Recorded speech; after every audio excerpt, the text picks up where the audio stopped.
the theme of the Bible. Genesis 25 is the beginning of the Bible. And when you're looking at a main idea or a theme, you have to start from the beginning. So all praise to Yahweh, Ba'ashem Yahweh Shah, Ba'ashem Kakadash. Okay, so when you go back into the scriptures and you read Genesis 25, starting at verse 23, and it talks about Isaac and Rebekah, who was having twins. Verse 23 say, the Lord said unto her, two nations are in thy womb, and two manner of people shall be separated from thy bowels. And the one people shall be stronger than the other people, and the elder shall serve the younger. See, when you get into that verse, that lets you understand servitude is on the menu. Servitude is going to be the main idea of this relationship. Servitude is going to be the main circumstance of these two nations. And these two nations was going to have to serve each other. Because look how and also sometimes the main idea is stated at the bottom. See, sometimes it's stated last as a conclusion. So when you look at what was said on the last part of that verse, it say the elder shall serve the younger. Now, the elder shall serve the younger. So let's go until the flip side. Genesis 27. Genesis 27, and we're going to get verse 40. It says, and talking to Esau about Esau's blessing, because Esau was crying and weeping over his blessing, and Isaac said, I'm going to bless you. This is going to be your blessing. He said, and by thy sword shall thou live, and shall serve thy brother. He said, you're not going to get over your initial statement that you was going to have to serve your brother. That still is going to have to go into play. But it say, and it shall come to pass. So it's going to come, but it's going to come a time when thou have had the rulership. See, you're going to get a rulership. It say that thou shalt break his yoke off of thy neck. So your brother is going to have to serve you, because you're going to get the rulership, and you're going to break his yoke, his rulership up off of you. You're not going to be serving him. This is, you're going to have the rulership, and you're not going to be serving him. So what is going to be happening? If you got the rulership and you're not going to be serving him, you're going to be being served by him. He's going to have to serve you. Your younger brother is going to have to serve you.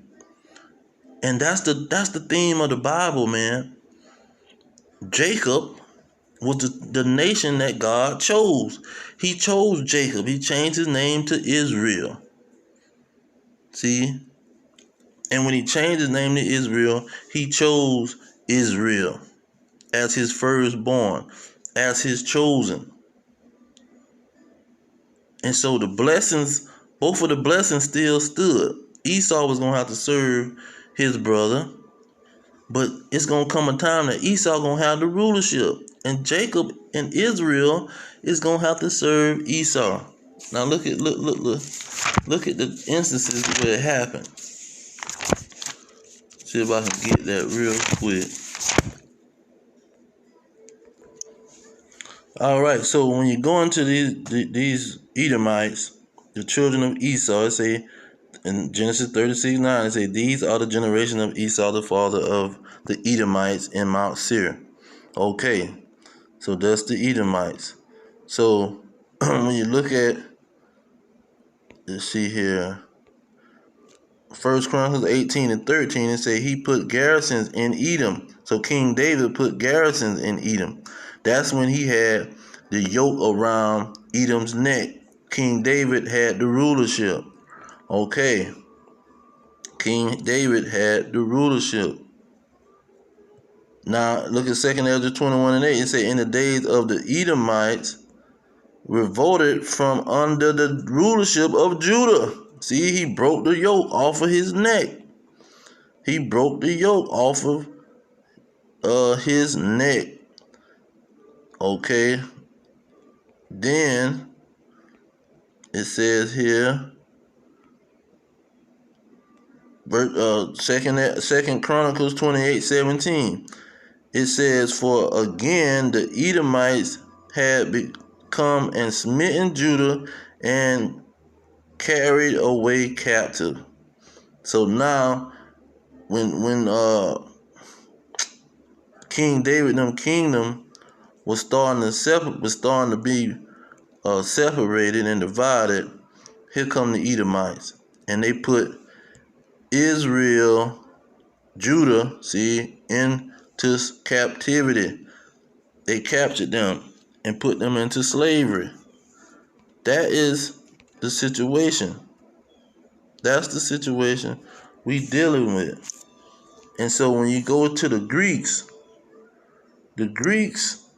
started the captivity of the Edomites, putting Jacob, the main situation, where the Edomites put Jacob into slavery, major slavery. The Romans, they had the Israelites into slavery. That's where you get the New Testament. The Romans was ruling.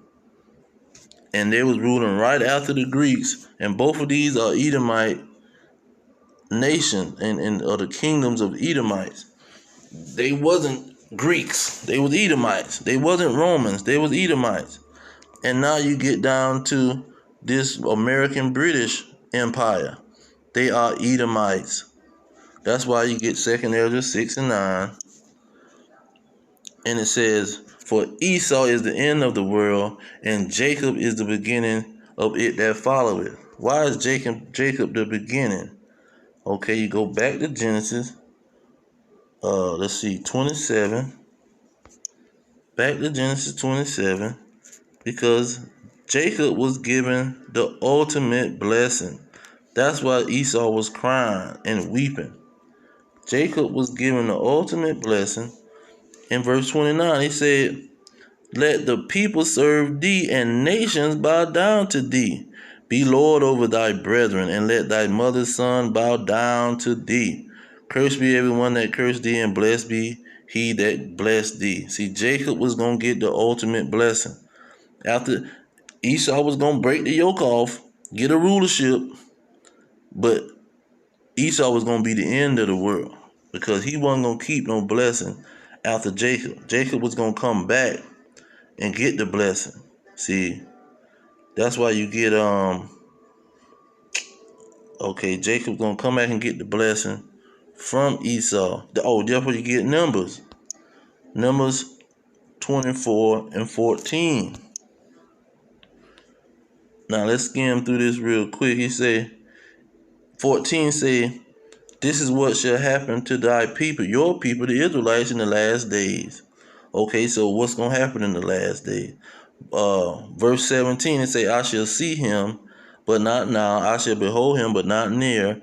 There shall come a star out of Jacob, and a scepter shall rise out of Israel. So this going to be a star coming out of Israel. That's Yahushua, who they ignorantly call Jesus Christ. Then, what is he going to do? What is this so-called sweet Jesus that these Edomites promote as a so-called Edomite, but he really is a star out of Jacob, out of Israel, totally different from the Edomites. It says in verse 18, he say, Edom shall be a possession. Seir also shall be a possession for his enemies, and Israel shall do valiantly. That's why these two is the only ones stated in the verse. These are the only two individual nations that's stated, because this is what the Bible is about. This is the theme of the Bible. Jacob is going to rule and have an eternal rulership. He had the first blessing. Esau didn't get the first blessing. He got the subsidiary blessing where he just going to rule for a little short period of time until Jacob make a comeback at the end of Esau. And that's what they say here in verse 20. Verse 20 say, and when he looked on Amalek, the head tribe of Esau, he took up a parable and said, Amalek was the first of the nations. He was the first out of Jacob and Esau to really have a major rulership. He said, but his latter end shall be that he perish forever. He's not going to have an everlasting rulership. His rulership is going to end in slavery and extermination. His rulership is not going to be no everlasting rulership. Only Jacob was going to get an everlasting rulership. Let's get that in Daniel. See, there's two places in Daniel. Let's get Daniel 2:44 just to look at it. It say he going to set up a kingdom that's going to break in pieces all the kingdoms, and his kingdom is going to stand forever. See, Jacob's kingdom is going to stand forever. Let's get chapter 7, verse 18. This is Jacob's rulership here. And the saints of the Most High shall take the kingdom and possess the kingdom forever, even forever and ever. See, this is not going to be a rulership of Jacob that's going to come to an end. Only Esau's rulership is going to come to an end, and we living in it right now. Okay, the people that want to say, oh, Esau didn't get a blessing. Okay, let's go to Hebrews. 11 and 11, 20 something. Let's see. Let's see here. Here we go, 11:20. It say, for the faith Isaac, by faith Isaac blessed Jacob and Esau. See, he blessed both of them. It was not what these new translations say, he's lived away from the blessing. No, Esau didn't live away from no blessing. He blessed Jacob and Esau concerning things to come. Both of them is going to get a rulership. Dominion means rulership. They took that out of the Bible too. See, the Edomites had control over this Bible, man. Because when they put Jacob into captivity, into slavery, they had control over the Bible. So they can say, take all the little intricate details out that say that they're going to go into captivity and slavery, which they couldn't do it, but they tried. And only a prudent man and the wise would understand, because they know that God don't lie, and he telling Jacob he going to get an everlasting rulership. Let's get another one about this everlasting rulership of Jacob. Isaiah 45:17. This is what John 3:16 was being quoted in John 3:16. He said, but Israel shall be saved in the Lord with an everlasting salvation. Ye shall not be ashamed nor confounded, world without end. Jacob would be a world without an end. He's not going to be having an end to his world. See, when Esau broke the yoke off of his neck, he wasn't going to keep the rulership. He was going to have to get that rulership back to Jacob, and that was going to be in a world of everlasting rulership for Jacob. Thus says the Lord, thus says the Holy Bible. See, thus says the prophets. It's all in agreement. Like Peter said. Peter said all this is in agreement, man. This is not no stuff that somebody just pulled up out of their own mind and made it work together. Oh, y'all Hebrew hopscotch. Ain't no Hebrew hopscotch. All this stuff will agree with each other. Where Peter said it? Or James. One of them, James or Peter said it. It says Simon have declared, or James answered. See, James was saying that Peter had said this. And to this agree the words of the prophet as it is written. Verse 16. After this I will return and will rebuild the tabernacles of David. What was the tabernacles of David? The children of Israel. Esau came and took over. He said no, he gonna rebuild Jacob. Jacob ain't gonna stay in submission to his older brother, which he said, the verse goes on to say, which is fallen down, and I will build again the ruins thereof and set it up. See, The kingdom was split under Solomon, and the Edomites went to ruling right after the Babylonians and the Persians, and then the Grecians when the Edomites took over, and the Romans, the Edomites took over, and they've been pretty much ruling. Jacob came back for 1,000 years, ruled in Europe. Europe is a Israelite woman. That whole landmass is being ruled by the Israelites for 1,000 years in the Byzantine Empire. Then you had the Renaissance, meaning the rebirth of Esau. Esau was rebirthed in 1492 and put all the Israelites into slavery as they could, and the ones ran down into the west coast of Africa.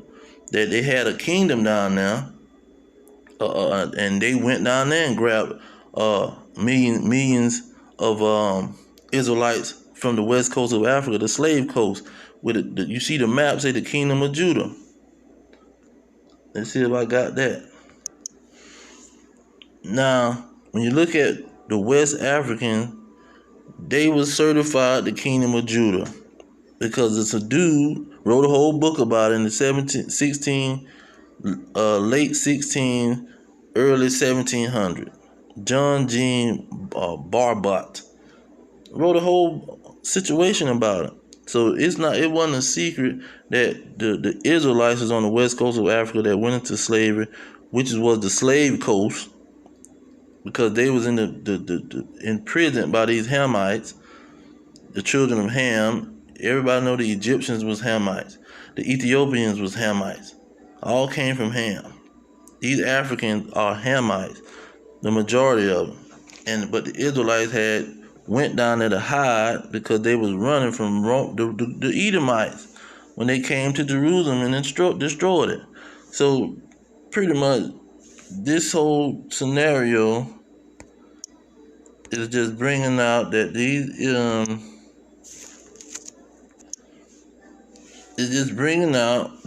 Edomites and these Israelites is the theme of the Bible from Genesis to Revelation.